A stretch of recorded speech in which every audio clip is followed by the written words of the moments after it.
Do you know why repeating "I love myself" doesn't work when you need to feel your worth the most? There's something Louise Hay discovered about affirmations that nobody talks about. Something that changes everything about how we build real self-worth. The kind that doesn't crumble when life gets difficult. I want to validate something for you right now. If you've tried affirmations before and felt like you were lying to yourself, if you've stood in front of the mirror trying to convince yourself you're worthy while every fiber of your being screamed, "No, you're not," you weren't doing anything wrong. The affirmations themselves were incomplete. They were missing the bridge that helps your subconscious actually receive them.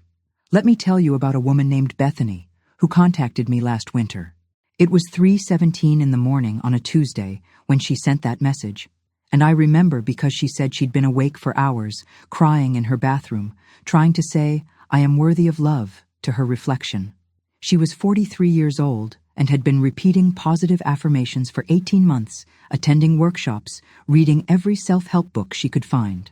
But every morning when she looked in the mirror, the voice in her head would whisper, "You're not enough," and her heart would sink like a stone in cold water.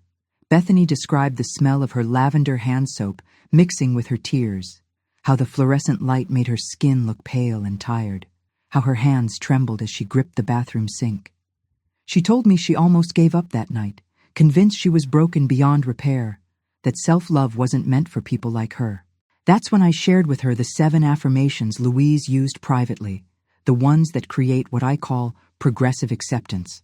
Not the public ones everyone knows, but the secret ones she practiced in her own healing journey. 21 days later, Bethany sent me a photo of herself smiling genuinely for the first time in years. She said she could feel warmth in her chest when she looked at herself, that the critical voice had softened to almost a whisper, and that she'd started making decisions from a place of self-respect rather than self-doubt. Her husband noticed the change. Her children felt the difference in her energy, and opportunities began appearing in her life as if the universe itself was responding to her new vibration. If this resonates with you, if you recognize yourself in Bethany's story, I'd like to invite you to subscribe to this channel. Each week there's a new teaching waiting for you, tools that work not because they're clever, but because they're true. And while you feel whatever is stirring in your heart right now, scroll down to the comments and share with me what emotion is arising for you. There's no right answer, only your truth, and your truth matters. The 7 affirmations I'm about to share aren't just words. They're a sequence, a pathway that leads your subconscious from resistance to acceptance, from self-doubt to self-reverence. Louise discovered that we can't leap from "I hate myself" to "I love myself" without creating internal rebellion. But we can walk the bridge one step at a time, one affirmation at a time, until love becomes as natural as breathing. Before we begin this sacred work together, I want you to prepare your body and your heart. Place your hand right now on your heart. Yes, while you're listening to this. Feel the warmth of your palm against your chest. Feel that steady rhythm beneath your fingers. This is your life force, your constant companion, the proof that life itself believes you're worthy of breath, worthy of existence. Close your eyes if you can, and let's breathe together. Inhale slowly through your nose for a count of 4. Feel the air filling your lungs, expanding your ribcage, creating space inside you. Hold that breath for 4 counts, holding space for possibility. Now exhale through your mouth for 6 counts, releasing everything that doesn't serve your highest good. Let's do this 2 more times together, creating the sacred container for transformation. The first affirmation Louise used, the one that opens the doorway to all the others, is this: I am willing to see myself with gentle eyes.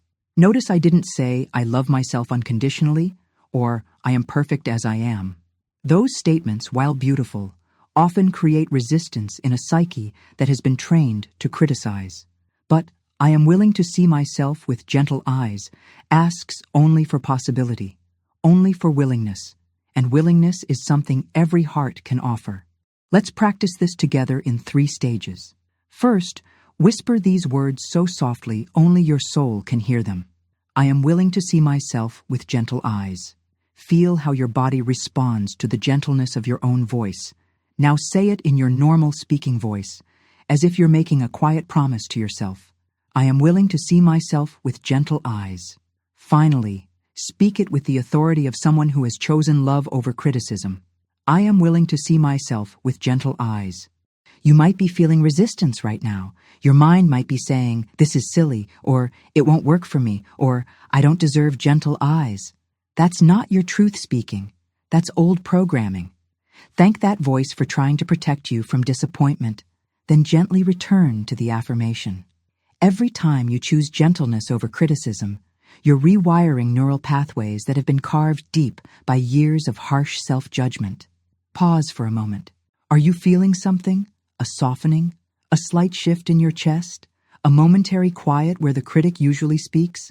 Notice whatever is present without trying to change it. Your body knows the vibration of truth, and it responds immediately to authentic self-compassion. I received a letter from a man named Derek who practiced just this one affirmation for 7 days. He wrote that on day 3, he caught himself smiling at his reflection in a store window, something he hadn't done in 15 years. He said it was as if a part of him that had been holding its breath finally exhaled.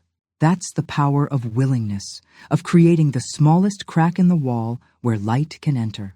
While you integrate this feeling, this possibility that you can indeed see yourself with gentle eyes, comment below and share with me. What resistance arose when you first said this affirmation? What did the critical voice tell you? I want to hear your story, because your courage to name resistance is the beginning of your freedom from it. Let me explain something that Louise discovered through her own healing journey, something that changes everything about how affirmations actually work. The reason most people fail with traditional positive thinking isn't because they lack willpower or because the universe isn't listening. It's because there's a bridge missing between where they are emotionally and where they're trying to go.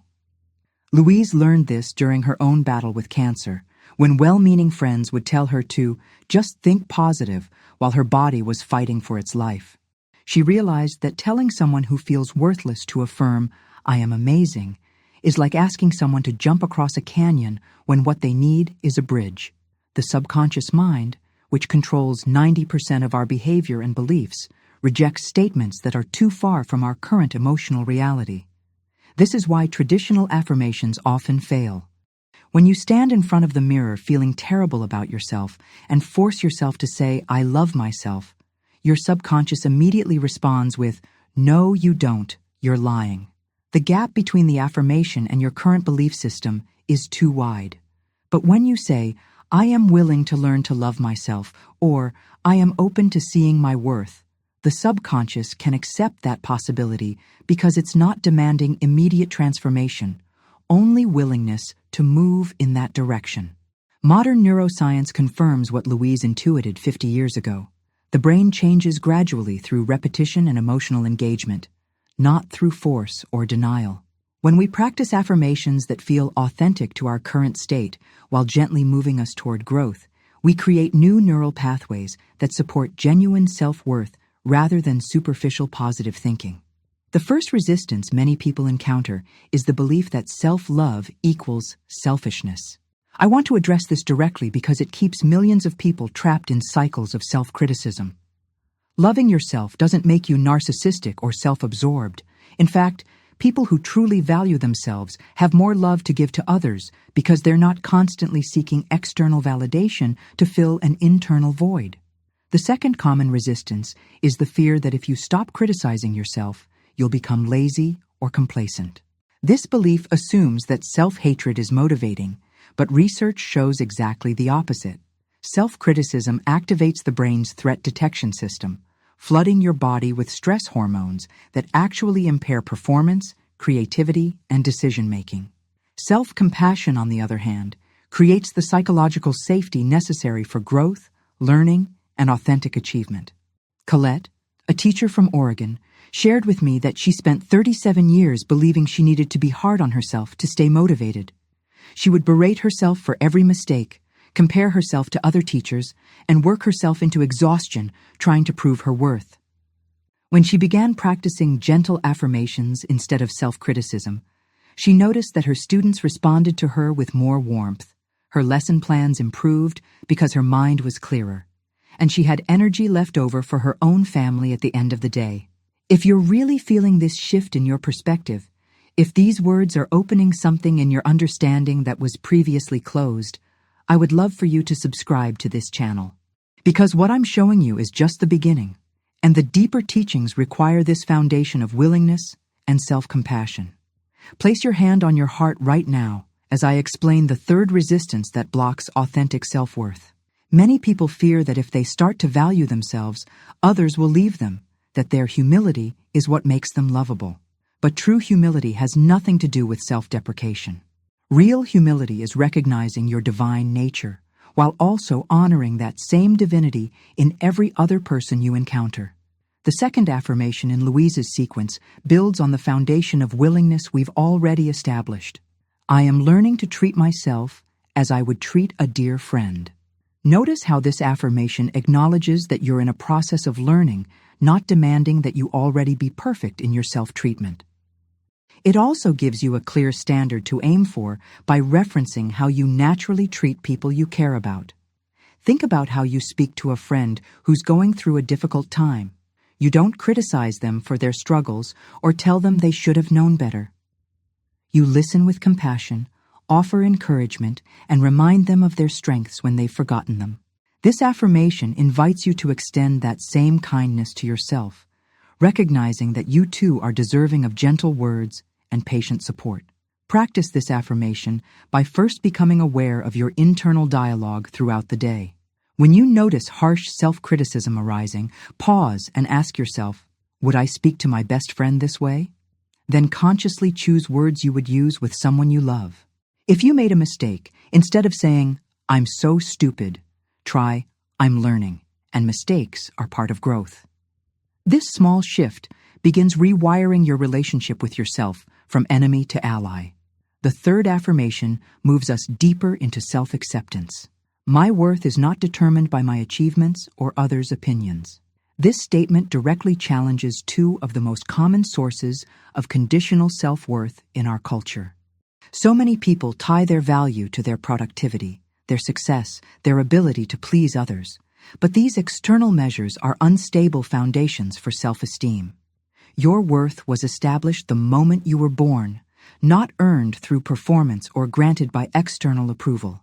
A newborn baby doesn't need to accomplish anything to deserve love and care. Their inherent value is simply recognized and honored. That same unconditional worth exists within you now, regardless of your job title, your bank account, your relationship status, or what others think of you. When you practice this affirmation, you might feel anxiety arising because it challenges the systems you've been using to feel valuable. That anxiety is normal and temporary. It's the ego's fear of losing control over how worth is measured. Breathe through this discomfort and remember that your value is intrinsic, not comparative. You don't have less worth when someone else succeeds, and you don't gain worth by putting others down. The fourth affirmation begins to establish your sovereignty over your inner world. I choose thoughts that honor and nurture me. This statement recognizes that while you can't control every thought that enters your mind, you absolutely have the power to choose which thoughts you engage with and which ones you dismiss. Your mind produces thousands of thoughts every day, many of them automatic and unconscious. But you are not obligated to believe every thought you think or to follow every mental suggestion. When a thought arises that diminishes your worth or increases your suffering, you can acknowledge it without identifying with it. You can say, I notice I'm having the thought that I'm not good enough, rather than, I am not good enough. This affirmation is particularly powerful because it positions you as the authority in your own mental landscape. You become the gardener of your mind, consciously choosing to water thoughts that help you grow and allowing thoughts that harm you to wither from lack of attention. This is not about forced positivity or denying difficult realities. It's about taking responsibility for the quality of your inner dialogue. A man named Rashid wrote to me about his experience with this fourth affirmation. He said that for 42 years, he had felt like a victim of his own thoughts, believing whatever his mind told him about his inadequacies and failures. When he began practicing, I choose thoughts that honor and nurture me, he said it was like discovering he had been the ruler of a kingdom without knowing it. He could choose to dismiss thoughts that hurt him and consciously invite thoughts that supported his well-being. Place your hand on your heart right now as you consider these 3 new affirmations. Feel the warmth of your palm against your chest, and choose one of these 3 statements that resonates most deeply with you. I am learning to treat myself as I would treat a dear friend. My worth is not determined by my achievements or others' opinions. Or, I choose thoughts that honor and nurture me. Of the 3 affirmations I just shared, which one called to you most strongly? Which one felt like medicine for a wound you've been carrying? Which one made you feel both excited and slightly scared because it challenges how you've been living? Share your choice in the comments, because your recognition of what you need is the beginning of your conscious participation in your own healing. Now we move into the 3 most powerful affirmations of Louise's sequence, the ones that establish your absolute sovereignty and begin to call forth your highest self. These require the foundation we've built together, the willingness and self-compassion we've cultivated, because they ask you to step into a level of self-authority that may feel unfamiliar. The 5th affirmation is revolutionary in its simplicity. I trust my inner wisdom to guide me. This statement acknowledges that beneath the noise of self-doubt and external pressures, you have access to a deeper intelligence that always knows what serves your highest good. This wisdom might speak through intuition, through sudden knowing, through dreams, or through the way your body responds to different choices. Most people have been conditioned to trust everyone's judgment except their own. They seek approval from parents, teachers, partners, bosses, even strangers on the internet, while completely disregarding the quiet voice within that actually knows what they need. This affirmation begins to reverse that conditioning, establishing your inner knowing as a reliable and trustworthy guide for your life. When you practice trusting your inner wisdom, start with small decisions. Notice how your body feels when you consider different options. Does one choice make you feel expanded and energized, while another makes you feel contracted or drained? Your body is constantly giving you information about what aligns with your truth, but you have to slow down enough to listen to its subtle communication. The 6th affirmation addresses one of the most persistent barriers to self-worth. I release the need to be perfect and embrace my beautiful humanity. Perfectionism isn't really about high standards. It's about fear. Fear of criticism, fear of rejection, fear of being seen as flawed and therefore unworthy of love. But perfectionism is actually an impossible standard that guarantees suffering, because human beings are inherently imperfect by design. Your imperfections are not bugs in the system. They're features. They're what make you relatable, authentic, and capable of growth. The crack in the vessel is where the light gets in, where wisdom enters, where compassion is born. When you stop trying to be perfect and start embracing your humanity, you give others permission to do the same, and you create space for genuine connection rather than performance. This affirmation is particularly challenging for people who have received love conditionally, based on their achievements or behavior. If you were only praised when you succeeded and criticized when you failed, you learn to equate love with perfection. But true love doesn't require perfection. It sees perfection in the totality of who you are, including your struggles and mistakes and ongoing growth. The 7th and most powerful affirmation completes the sequence. I celebrate myself as a unique expression of divine love. This statement moves beyond self-acceptance into active self-celebration. It recognizes that your existence is not a random accident, but a deliberate expression of the creative force of the universe, as unique and valuable as a snowflake or a star. When you truly understand that you are a one-of-a-kind manifestation of divine creativity, comparison becomes irrelevant. You're not here to be a better version of someone else. You're here to be the fullest expression of yourself.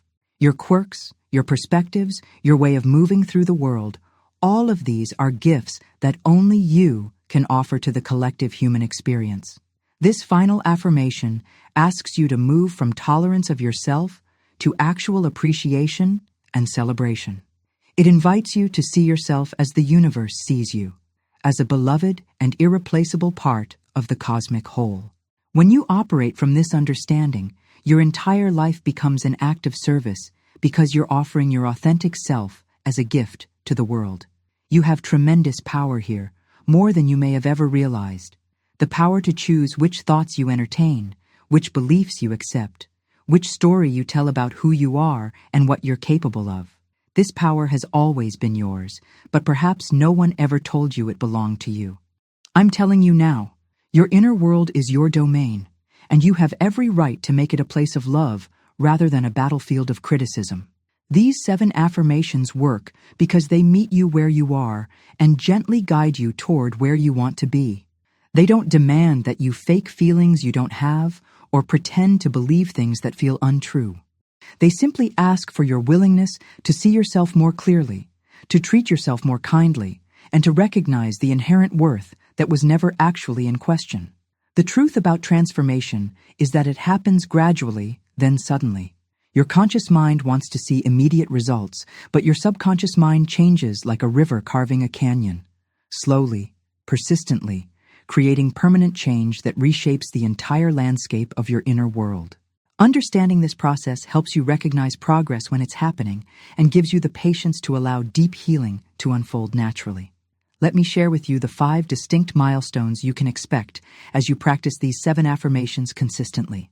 These markers will help you recognize that the work is taking root, even when the changes feel subtle or when the old critical voice tries to convince you that nothing is shifting. The first milestone typically occurs within the first 3 days of consistent practice. You'll begin to notice the voice of self-criticism more clearly, not because it's getting louder, but because you're developing the awareness to recognize it as separate from your true self. Before this awareness develops, most people are so identified with their inner critic that they don't realize they're being attacked by their own thoughts. This recognition is actually cause for celebration because you can't change what you can't see. During this first phase, you might find yourself saying, "Oh, there's that critical voice again," instead of simply believing whatever harsh judgment it offers. You're developing what psychologists call metacognition, the ability to think about your thinking, to observe your thoughts rather than being consumed by them. This creates space between you and your mental patterns, space where choice becomes possible. The second milestone usually appears around day 7 to 10. This is when you'll speak one of the affirmations without immediate internal resistance. The first time this happens, it might surprise you because you've become accustomed to fighting against your own self-care. You'll say, "I am willing to see myself with gentle eyes," and instead of your mind immediately arguing, there will be a moment of quiet acceptance, a sense of, "Yes, this is true." This milestone is significant because it indicates that your subconscious mind is beginning to accept new programming. The neural pathways of self-compassion are strengthening, while the highways of self-criticism are getting less traffic. You're literally rewiring your brain for love instead of fear, kindness instead of judgment. The third milestone emerges during the second week and is often the most surprising to people. Others begin to respond to you differently. Your energy changes before your external circumstances do, and people unconsciously respond to your new vibration of self-respect. You might notice that people listen to you more attentively, respect your boundaries more readily, or simply seem more relaxed in your presence. This happens because when you stop attacking yourself internally, you stop radiating the energy of someone who expects to be attacked. Your nervous system relaxes, your posture shifts, your voice carries more authority, and others pick up on these subtle changes. You become magnetic to respect because you're finally giving it to yourself. The fourth milestone occurs around week 3 and involves automatic behavioral changes that surprise you. You'll find yourself making different choices without conscious effort, saying no to things that drain you, speaking up for yourself when previously you would have stayed silent, choosing self-care without feeling guilty about it. These changes happen naturally because your identity is shifting from someone who doesn't deserve good treatment to someone who absolutely does. Jasmine wrote to me about this fourth milestone, describing how she automatically walked away from a conversation where someone was gossiping about a mutual friend. She said it wasn't a conscious decision. She simply felt uncomfortable participating in behavior that she recognized as harmful to her energy. Later, she realized this was the first time in her life she had removed herself from toxicity without explaining or apologizing for her choice. The fifth and most profound milestone usually manifests around the 1-month mark. Your relationship with challenges completely transforms. Instead of viewing difficulties as evidence that you're not good enough or that life is against you, you begin to see them as opportunities for growth, as the universe's way of strengthening your self-worth muscles. Problems become puzzles to solve, rather than punishments to endure. This shift is revolutionary because it means you're no longer a victim of your circumstances. You've internalized the understanding that your worth isn't determined by external events, but by how you choose to respond to them. You become unshakable, not because your life becomes easier, but because your foundation becomes solid. It's important to acknowledge that this journey isn't linear. You'll have days when the old critical voice seems stronger, when self-doubt feels overwhelming, when you wonder if you're making any progress at all. These temporary setbacks are normal and necessary parts of the healing process, not evidence that the work isn't working. Think of them as tests that strengthen your commitment to loving yourself. Tell me in the comments, which milestone are you recognizing in yourself right now? What phase of this journey feels familiar to your current experience? I want to know where you are in this process, so I can celebrate your progress with you. Here is where most people give up, right at the edge of breakthrough. They feel the resistance of old patterns and interpret it as evidence that change isn't possible for them. But you're not most people. You're someone who has listened to these words for 35 minutes, someone who has placed their hand on their heart and spoken words of kindness to themselves. You know that resistance is not a stop sign. It's information that you're moving in the right direction. Now we must speak honestly about what actually blocks most people from developing authentic self-worth, because awareness of these obstacles is the first step in transcending them. These aren't theoretical challenges. They're the specific internal and external forces that will test your commitment to loving yourself, and knowing them in advance gives you power over them. The first obstacle is family resistance to your growth. When you begin to value yourself and set healthy boundaries, the people closest to you may unconsciously try to pull you back into old patterns. Family systems are designed for equilibrium, and when one person starts changing, it disrupts the familiar dynamics that everyone has grown accustomed to. Your mother might criticize your new confidence as selfishness, or your spouse might complain that you're not the same person they married. This resistance happens because your family learned to relate to you as someone with low self-worth, and they may not know how to interact with the person you're becoming. Their discomfort isn't really about you. It's about their own fear of change and their attachment to predictable patterns. Understanding this helps you remain compassionate while staying committed to your growth. You can love your family and still refuse to shrink yourself to accommodate their discomfort with your expansion. The second obstacle is the intensification of your inner critic during periods of growth. This might seem counterintuitive, but as you begin to practice self-love, the parts of your psyche that are invested in keeping you small will often increase their activity. It's like a last-ditch effort to maintain control over your identity. The critical voice may become louder, more creative in its attacks, more persistent in its attempts to convince you that you don't deserve happiness. Recognizing this intensification as a sign of progress rather than evidence of failure is crucial for your continued growth. When the inner critic escalates its attacks, it means your self-love practice is working and threatening the old system. Instead of fighting this voice directly, acknowledge it with compassion and redirect your attention to your affirmations.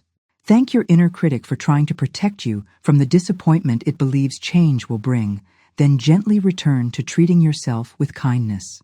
The third obstacle is the fear of losing your identity if you stop being self-critical. Many people have been using self-hatred as motivation for so long that they genuinely believe they'll become lazy, complacent, or mediocre if they start treating themselves well. This fear is rooted in the misconception that self-love equals self-indulgence, but research consistently shows the opposite.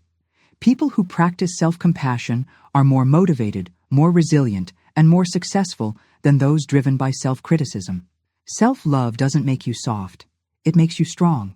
When you operate from a foundation of self-worth rather than self-proving, you take better care of your health, make decisions aligned with your values, and pursue goals that actually matter to you rather than goals designed to earn external approval.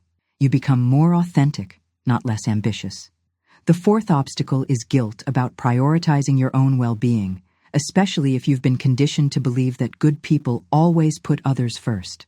This guilt is particularly strong in people who were raised to be caregivers, who learned early that their value came from how well they served others' needs while ignoring their own. The idea of treating themselves with the same kindness they show others feels selfish or wrong. But you cannot give what you don't have. When you're running on empty, trying to love others from a place of self-depletion, you're offering scraps rather than abundance. When you fill your own cup first, you have overflow to share with others. Self-care isn't selfish. It's responsible stewardship of the energy and love you want to offer to the world. You honor others by honoring yourself, because it gives them permission to do the same. The fifth and most challenging obstacle is the deep-seated belief that you don't deserve good things, that suffering is your natural state, that happiness is for other people, but not for you. This belief is often rooted in early experiences of neglect, criticism, or trauma that convinced your young mind that you were fundamentally flawed or unworthy of love. Even when your adult mind knows better, this old programming can still run in the background, sabotaging your attempts at self-improvement.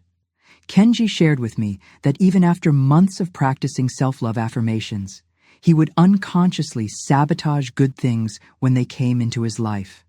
He would start arguments with partners who treated him well, miss opportunities that could advance his career, or spend money impulsively when his finances were improving. It took time for him to recognize that these self-sabotaging behaviors were his psyche's way of maintaining the familiar feeling of unworthiness. Healing this final obstacle requires tremendous patience with yourself and often professional support. It means recognizing that your subconscious mind may need time to adjust to the radical idea that you deserve joy, love, success, and peace. Every time you practice your affirmations, despite feeling undeserving, you're proving to your psyche that you're serious about changing. You're showing your wounded inner child that the adult you has chosen love over fear, worth over worthlessness. All of these obstacles are surmountable with willingness and consistent practice. They're not permanent barriers. They're temporary tests of your commitment to your own healing. Every time you choose self-compassion over self-criticism, despite these challenges, you build your self-worth muscles stronger. You prove to yourself that you're capable of loving yourself even when it's difficult, even when others don't understand, even when old patterns try to reassert themselves. The key to transcending these obstacles is remembering that you don't have to be perfect in your self-love practice. You just have to be willing. Willingness opens every locked door, softens every resistance, and gradually dissolves every barrier between you and the self-worth that is your birthright. As you continue this practice of loving yourself through affirmations, your life will begin to send you signals that the work is taking root. These signs often appear before you consciously recognize the internal changes happening, serving as external confirmation that your inner transformation is real and sustainable. Learning to recognize these markers helps you trust the process even when progress feels slow or uncertain. The micro signs appear first, subtle shifts that might seem insignificant but actually indicate profound changes in your relationship with yourself. You'll notice that your posture naturally straightens when you walk, not because you're trying to improve it, but because you're no longer carrying the weight of self-hatred on your shoulders. Your gaze in the mirror becomes softer, more curious than critical. As if you're looking at a dear friend you're getting to know better, rather than an enemy you're cataloging for flaws. Your breathing pattern will begin to change without conscious effort. People who practice harsh self-criticism often hold their breath or breathe shallowly, as if they're constantly bracing for an attack from their own mind. As self-compassion takes root, your nervous system begins to trust that you're safe in your own company, and your breathing deepens naturally. You might notice that you sigh less frequently, not from exhaustion, but from relief that the internal war is ending. Your relationship with mistakes transforms dramatically. Instead of spiraling into shame when you make errors, you'll find yourself naturally offering the same understanding you would give a friend. You might catch yourself saying, "oops," instead of "I'm so stupid," when you spill something, or "Next time I'll remember," instead of "I always mess everything up," when you forget an appointment. These small shifts in self-talk indicate that your default mode is moving from criticism to compassion. The medium signs become visible in how others respond to you and how opportunities begin to present themselves. People will start treating you with more respect, not because you demanded it, but because you're radiating the energy of someone who respects themselves. Conversations flow more easily because you're not constantly monitoring yourself for inadequacies or fishing for validation. You speak from authenticity rather than anxiety, and others feel safer being authentic in return. Professional opportunities may begin appearing in unexpected ways. When you stop operating from a place of proving your worth and start operating from a place of knowing your worth, your work quality improves naturally. You make decisions based on what serves the project rather than what makes you look good. And this shift in focus often leads to better outcomes and increased recognition. You might find yourself being offered responsibilities you never applied for, or receiving positive feedback that surprises you. Your physical health often improves during this period because stress hormones decrease when you stop being at war with yourself. Sleep may become deeper and more restorative because your mind isn't spending 8 hours replaying the day's failures and tomorrow's fears. Digestive issues that were stress-related might resolve without medical intervention. Your skin might clear up, your energy levels might stabilize, or chronic headaches might disappear. The macro signs represent the most profound transformations, the ones that indicate your identity has fundamentally shifted from someone seeking worth to someone who knows their worth. You'll begin making major life decisions from a completely different framework. Instead of asking, "What will make others think well of me?" you'll ask, "What aligns with my truth and serves my highest good?" This question leads to vastly different choices in career, relationships, and lifestyle. Your tolerance for toxic behavior plummets, not because you become judgmental, but because you can no longer resonate with energy that conflicts with your self-respect. You might find yourself naturally distancing from friends who constantly complain or criticize others, not out of superiority but out of a genuine need to protect the peaceful environment you've created internally. You become selective about what energy you allow into your space. Perhaps most remarkably, you stop seeking external validation as your primary source of feeling good about yourself. Compliments become pleasant bonuses rather than essential nutrients. Criticism, while never enjoyable, no longer devastates you because your opinion of yourself is no longer determined by others' opinions. You develop what psychologists call secure self-regard. Your sense of worth remains stable, regardless of external circumstances. Marlena wrote to me about recognizing these macro signs in her own life. She described a moment when her supervisor criticized her presentation in front of colleagues, and instead of spending days analyzing what she did wrong and how to prevent future criticism, she simply thought, "I disagree with their assessment, and that's okay." She went home that day feeling completely normal, not defended or deflated, just clear about her own perspective and unmoved by someone else's negative opinion. The most beautiful sign that your self-worth has become authentic rather than performed is that you stop thinking about self-worth altogether. Just as people with good physical health rarely think about their health unless something disrupts it, people with solid self-regard don't spend mental energy monitoring their worth or working to improve their self-esteem. Self-love becomes as natural and unconscious as breathing. Stay with me in silence for just 5 seconds here. Feel the truth of what we've been building together, the reality that you are capable of profound transformation through simple, consistent acts of self-kindness. These signs don't appear according to a rigid timeline because healing happens uniquely for each person. Some people notice microsigns within days, while macro signs take months to emerge. Others experience sudden shifts that surprise them with their intensity. Trust your own process and celebrate every sign, no matter how small, as evidence that you are successfully rewiring your relationship with yourself from the inside out. Look at the journey we have walked together. You began this experience questioning why traditional affirmations failed you, perhaps feeling discouraged by previous attempts to love yourself that seemed to bounce off your heart like rain on stone.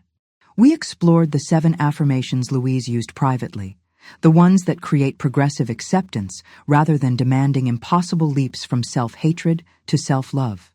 You learned that worthiness cannot be earned through achievement or granted through others' approval because it was established the moment you drew your first breath. You discovered that your inner critic isn't your enemy, but a misguided protector trying to shield you from the disappointment it believes vulnerability will bring. Most importantly, you recognize that you have the power to choose which thoughts you engage with and which ones you allow to pass through your awareness like clouds across the sky. We practiced together, placing hands on hearts, breathing consciously, speaking words of kindness to ourselves perhaps for the first time in years. You felt the resistance that arises when old patterns are challenged, and you chose courage over comfort by continuing despite that resistance. You learned that healing isn't about perfecting yourself, but about accepting yourself so completely that change becomes natural rather than forced. Let me tell you about the moment that changed everything for a woman named Theodora, because her experience illustrates the profound transformation that becomes possible when we commit fully to loving ourselves. Theodora was 56 years old when she contacted me, having spent 3 decades in a marriage that slowly eroded her sense of self-worth. Her husband never hit her, never screamed at her, but he had a way of making comments that left her feeling foolish and small. It was 7:23 on a Sunday morning when everything shifted for Theodora. She was standing in her kitchen making coffee, wearing her favorite blue robe that her husband had once called frumpy, when she caught her reflection in the window. Instead of the usual automatic criticism about her aging face or tired appearance, she found herself thinking, "Good morning, beautiful soul." The words surprised her because she hadn't consciously decided to think them, yet they felt more true than any self-critical thought she'd ever entertained. She described feeling a warmth spread through her chest, starting at her heart and radiating outward until her entire body felt bathed in golden light. For the first time in 37 years, she looked at herself with genuine affection, seeing not a collection of flaws, but a woman who had survived decades of subtle diminishment and was still standing, still hoping, still willing to grow. The smell of coffee brewing mixed with the scent of rain outside her window, and she realized that this ordinary moment had become sacred simply because she had chosen to meet it with love instead of judgment. That morning, Theodora made a decision that would transform her entire life.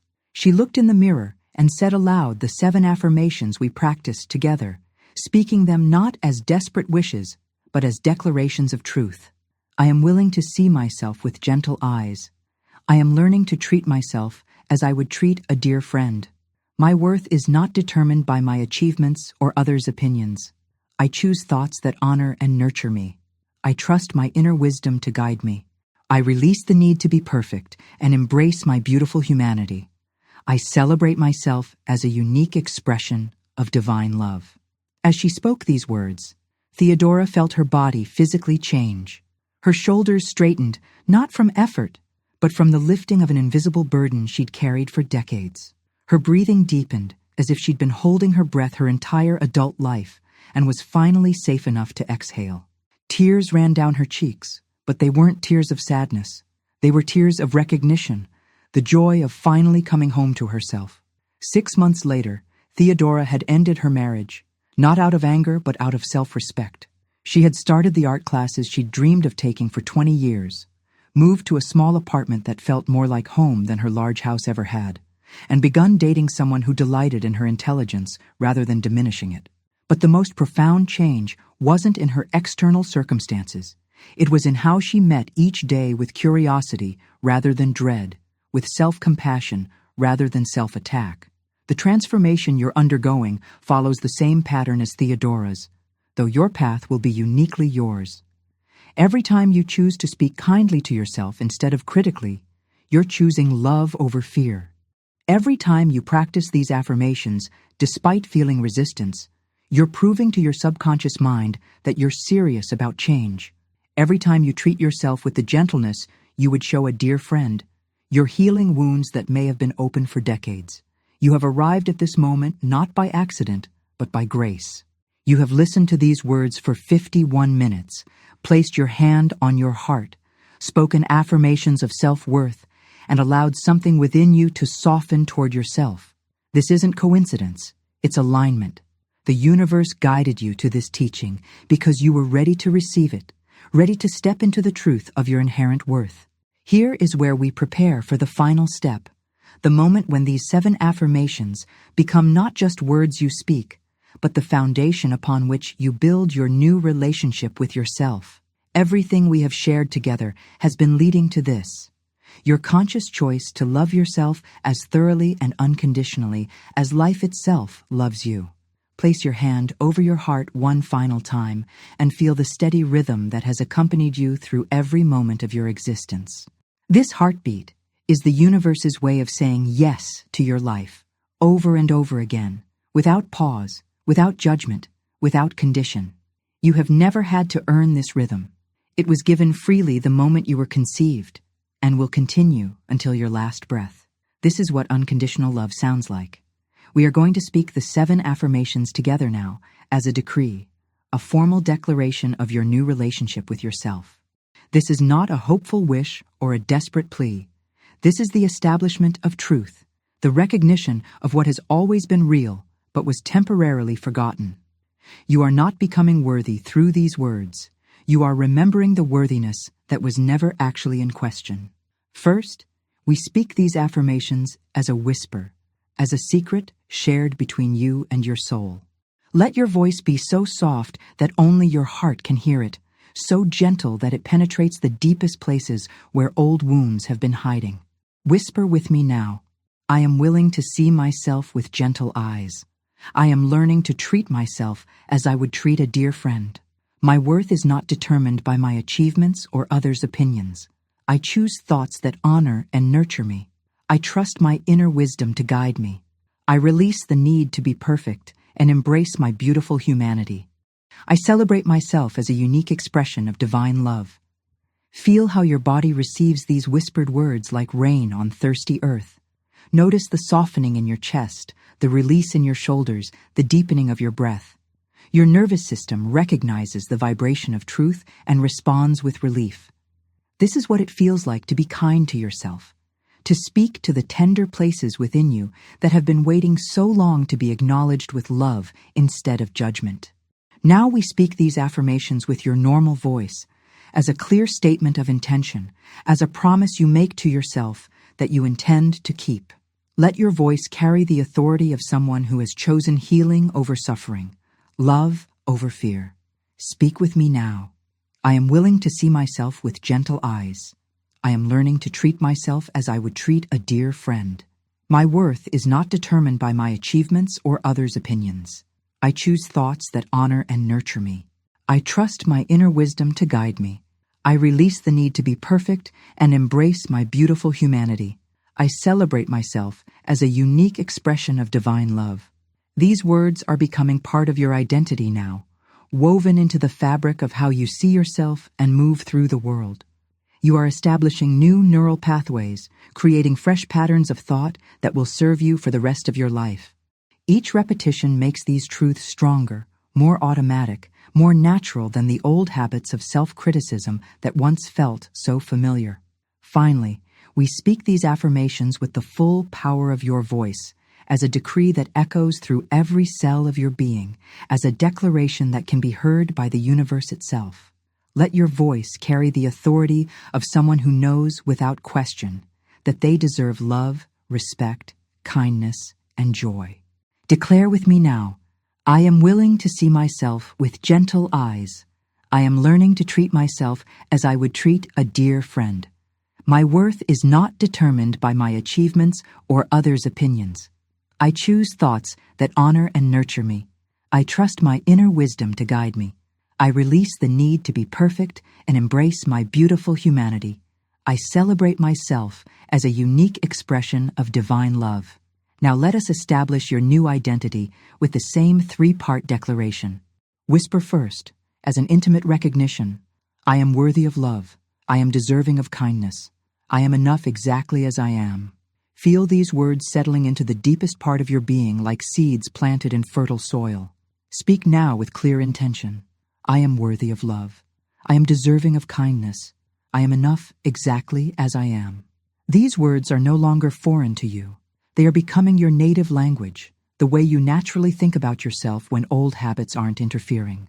Finally, declare with absolute authority, I am worthy of love. I am deserving of kindness. I am enough exactly as I am. Let these words ring through your entire being like a bell, establishing once and for all that your worth is not a question to be answered, but a truth to be lived. Do you remember the question I asked at the very beginning of our time together? I asked why repeating I love myself doesn't work when you need to feel your worth the most. Now you understand the answer. Those traditional affirmations fail because they ask you to believe something that feels too far from your current emotional reality. But these 7 affirmations work because they meet you where you are and gently guide you toward where you want to be, creating a bridge of possibility that your subconscious can accept and integrate.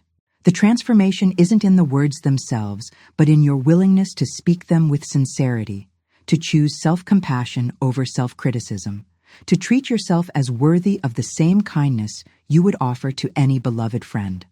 You have discovered that self-worth isn't earned through achievement or granted through others' approval.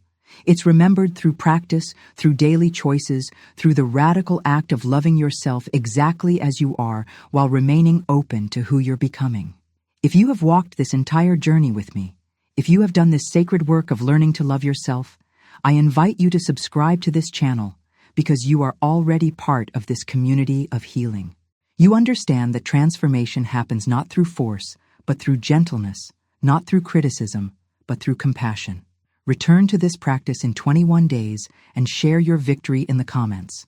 Tell me what has shifted, what has healed, what new relationship with yourself has emerged. And for those who feel called to support this work, there's a coffee link in the pinned comment. It's not payment for what you've received. It's energy you plant that returns to you multiplied because the universe honors every act of generosity toward healing. You are not the same person who began listening to these words almost an hour ago. You have been transformed through your willingness to see yourself differently, to speak to yourself kindly, to recognize the inherent worth that was never actually missing, but was simply temporarily forgotten. The work is done not because you are perfect, but because you are willing. And willingness is the key that unlocks every door to healing. It is finished. It is complete. You are loved, you are worthy, and you are free. May you carry this truth with you into every moment of your beautiful, irreplaceable life.